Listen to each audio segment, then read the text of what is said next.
agradecer o convite, a encontro aqui com velhos conhecidos e a oportunidade de a gente divulgar e conversar um pouco sobre o Projeto Novo, né? Acho que tem sido o nosso maior desafio, é tornar as ideias conhecidas.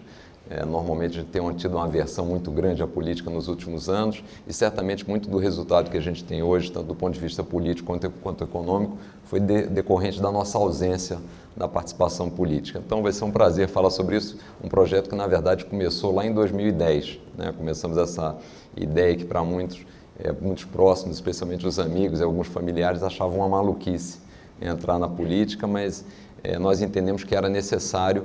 E só para lembrar, naquele momento, em 2010, o Brasil era a bola da vez, né? Crescia aí 7,5%, popularidade do Lula lá em cima, tanto é que ele emplacou a Dilma, taxa de desemprego 4%, mas nós já tínhamos uma percepção de que as coisas não iam bem. A gente tinha estava muito bem do ponto de vista conjuntural, mas estruturalmente as falhas todas que nós tínhamos naquele momento continuam hoje, né? Então esse foi o momento. Então é um prazer poder dividir um pouco as ideias aqui e a gente olhar o que tem para frente, né? 2018, 2019, nesse cenário que você comentou bem aqui, que tem muitas incertezas, né, pela frente ainda.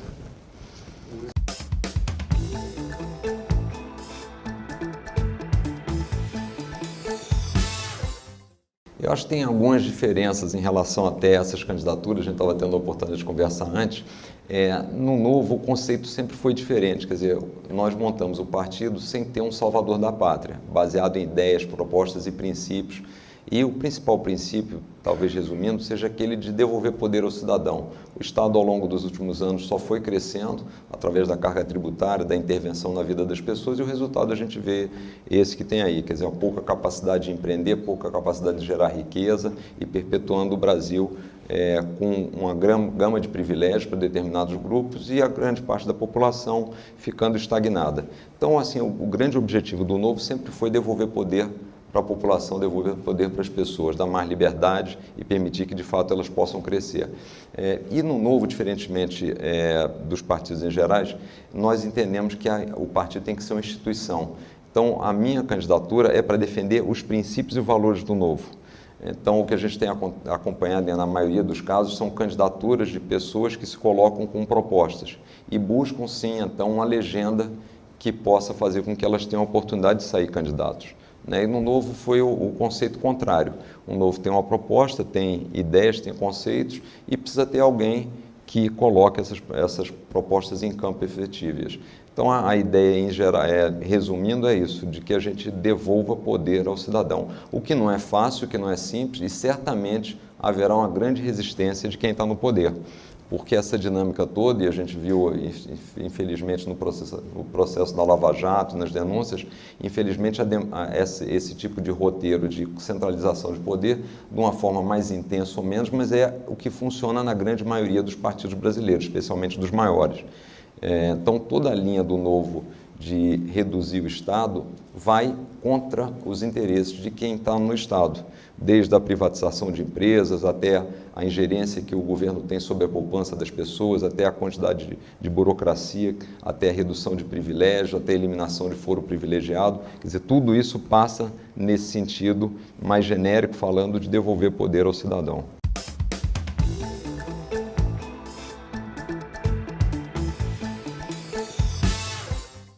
Os principais valores do partido, primeiro que a gente sempre disse desde o primeiro momento é o seguinte: o indivíduo é o agente de mudanças, né? Nós somos os únicos criadores de riqueza. No Brasil, especialmente durante as campanhas eleitorais, o que a gente foi acostumado a ouvir, e a grande parte da população às vezes até acredita nisso, de que o governo vai prover aquilo, vai fazer aquilo outro, é uma série de promessas sem mostrar que não existe nada de graça e que o dinheiro vem da poupança ou dos impostos das pessoas. Então passa aquela sensação de que o que a pessoa vai fazer por ele. Então o que a gente tem batido muito na tecla é: não existe nada de graça e tudo vem do indivíduo. Ele que é o gerador de riqueza, ele que é o agente de mudança. Segundo, as pessoas têm que ter liberdade com responsabilidade. O Brasil se tornou um estado muito intervencionista, muito paternalista, tirando a liberdade das pessoas e, consequentemente, também quase que fazendo uma troca. Você não precisa ter tanta liberdade, você passa a ter também menos responsabilidade. Isso não é o caminho para você construir uma sociedade próspera. Terceiro ponto, visão de longo prazo. isso desde o começo também, falou, não dá para ter atalho, a gente tem que fazer as coisas certas, só assim que você constrói uma instituição com coerência e com exemplo, que é o que falta muito atualmente no Brasil, né? Quarto ponto, todos são iguais perante a lei. Isso ainda também com a questão do foro, como eu comentei, ainda não é uma questão absoluta. E o quinto, a crença no livre mercado. É exatamente no livre mercado, onde você tem mais geração de riqueza, onde as trocas acontecem de forma voluntária, onde você consegue, de fato, fazer a melhor escolha para todos. Então, esses seriam os pilares que vão, o quê? Para que servirão esses pilares? Basicamente para nortear as nossas propostas. Então, por exemplo, quando a gente fala em reforma política, o Novo é a favor do voto facultativo, porque é liberdade com responsabilidade. Nós somos contra dinheiro público para partido político. Deveria ser a mesma tese do livre mercado. Quer dizer, se um partido não tem condição de ter apoiadores, filiados que contribuam com o partido mensalmente ou semestralmente, seja lá de que forma for, eles simplesmente não deveriam existir. Então, no Brasil, nós temos hoje 35 partidos políticos, há uma percepção da grande parte da população que não se sente representada, há um número enorme de partidos e, mesmo assim, os partidos numa reforma política aprovam mais quase 2 bilhões de reais para financiar campanha política. Então, é uma total distorção da realidade, do que espera o cidadão e do que a gente tem dos partidos. Então, a melhor forma realmente de fazer um saneamento dos partidos é acabar com os privilégios. Então, são coisas nessa linha, de novo, para que a gente seja sempre coerente e não tenha aquela ideia de que uma proposta atende ou atenderá os interesses de cada um naquele momento, porque às vezes as propostas no Novo sempre terão que ter correlação e estarem ligadas exatamente ao que nós definimos como os princípios do partido.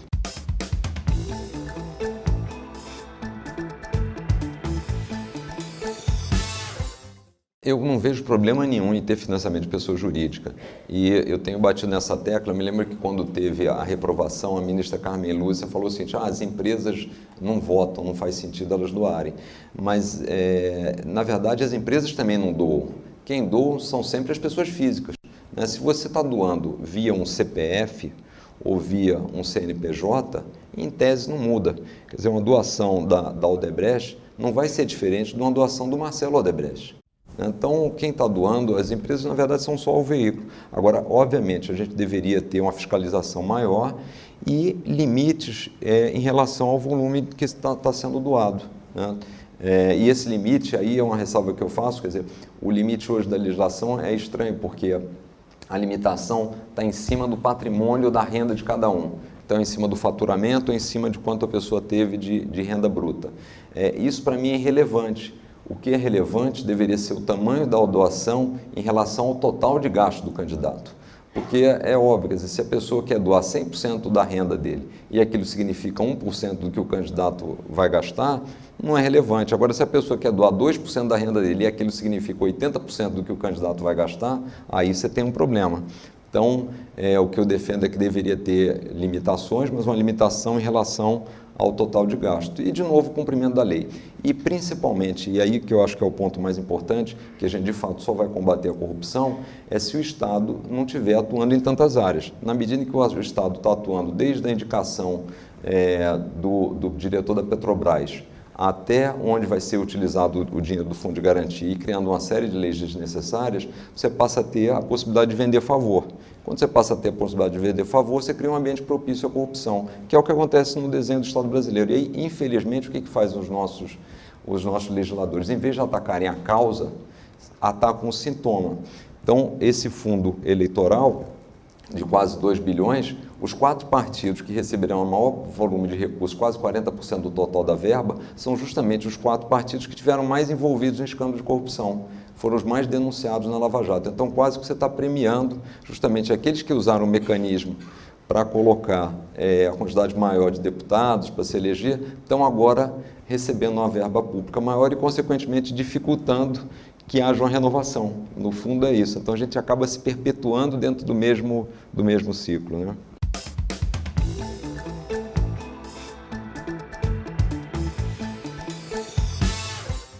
Eu acho que o ponto principal que nós temos que mexer é o seguinte: o Brasil mudou de patamar com o Plano Real, com a estabilização da economia. E eu acredito que a próxima mudança de patamar será com maior liberdade econômica. Então, hoje, quando a gente vê os índices de liberdade econômica, tem a Heritage Foundation, que eu acho que é o parâmetro mais utilizado, o Brasil tem caído de forma consistente. No último ranking, eu estou na dúvida se foi 151 ou 153, mas, de qualquer forma, essa posição tendo caído 12 posições, e só para a gente ter um parâmetro, a Venezuela está em 178, o Brasil está uma posição à frente do Afeganistão e 2 ou 3 atrás da Serra Leoa.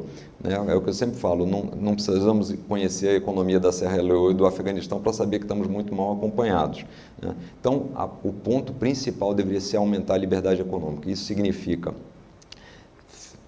abrir e fechar empresas de forma mais simples, ainda melhorar as relações trabalhistas para dar mais flexibilidade, abrir a economia brasileira, que é extremamente fechada, ter um ambiente de negócio mais estável, a gente tem muitas incertezas, ter uma carga tributária que seja menos complexa, quer dizer, o Brasil, além de ter uma carga tributária muito elevada, tem uma carga tributária muito complexa, isso torna caro calcular o imposto e deixa grande parte das empresas reféns de amanhã chegar um fiscal e dizer que exatamente aquilo que você fez não era o que tinha que ter sido feito, porque a legislação não é clara. Então, a ideia principal no câmbio econômico é, de fato, melhorar a nossa capacidade de fazer negócio e melhorar a liberdade econômica.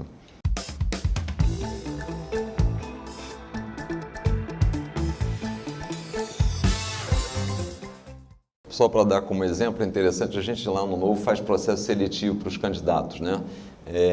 Então as pessoas fazem uma prova para ver se há um alinhamento ideológico, fazem um vídeo de 2 minutos no máximo, dizendo por que eles querem sair candidato pelo Novo, o que ele vai fazer se for eleito, o que ele vai fazer para obter votos. A gente fala que é uma forma de ver se as pessoas estão alinhadas e ver a capacidade delas de se expressarem. A gente até brinca que é o teste Dilma. Para ver se em 2 minutos a pessoa consegue falar alguma coisa que você entenda. E aí depois tem um processo de entrevista e depois algumas coisas em campo mesmo, de atuações. E em 2016 a gente começou isso e me chamou muita atenção vendo os vídeos. Tinha uma pessoa que estava se candidatando lá, vereadora em Porto Alegre, e ela tem uma pequena indústria na área química. E aí ela estava gravando, e atrás dela tinha um quadro com vários alvarás, várias licenças, e ela dizia o seguinte: por que você quer ser candidato? Eu quero ser candidato por isso aqui. Vocês estão vendo esses atestados? Isso aqui, alguns deles me demoraram mais de 2 anos para eu conseguir tirar. E é porque eu fiz tudo do jeito certo, sem corromper ninguém. Então é justamente por ter coisas como essa de 2 anos é que estão me levando a querer ser vereadora. Então é exatamente isso, quer dizer, você fazer negócio no Brasil é muito difícil, sem contar, ainda não coloquei nesses pontos todos, o problema do custo de capital. Como a gente tem um Estado que não consegue ter as contas equilibradas, ele compete pela poupança de todo mundo e joga as taxas de capital e, de novo, a taxa de risco pelo nível de incerteza da economia lá para cima. Então, você empreender fica mais difícil. Né? Então, é um sistema feito para não funcionar. Eu agora estava até o final do ano passado no conselho da João Fortes Engenharia, que é uma empresa construtora, e, infelizmente, pela dinâmica de mercado, quem está no setor imobiliário viu isso, na construção, o sujeito vendia 80 e recebia de volta 100. Porque tem uma legislação que diz que você pode devolver o imóvel e receber o dinheiro todo de volta. Como os preços eram decrescentes, isso virou uma bola de neve. Então é isso, quer dizer, você tem a licença para construir o prédio, na hora de tirar o habite, o órgão regulador fala: não, mas aquele negócio que eu tinha aprovado com você com 2 vagas, eu quero 3 vagas, mas o prédio já está pronto. Então são essas coisas, certamente quem tiver continuar no mercado de construção vai querer um prêmio de risco maior. Porque sempre que você tem um problema e parece, essa é outra coisa que a gente quer atacar também. Quando você parece que está fazendo uma defesa do consumidor, instituindo uma série de regras, uma série de dificuldades, no curto prazo pode dar essa sensação, mas no médio e longo você está fazendo exatamente jogando contra o consumidor, porque você está pondo tanta dificuldade no negócio que quem permanecer no negócio, ou o novo entrante, vai querer um prêmio de risco maior e, consequentemente, o consumidor vai pagar o preço por todo esse benefício aparente que ele está tendo, né?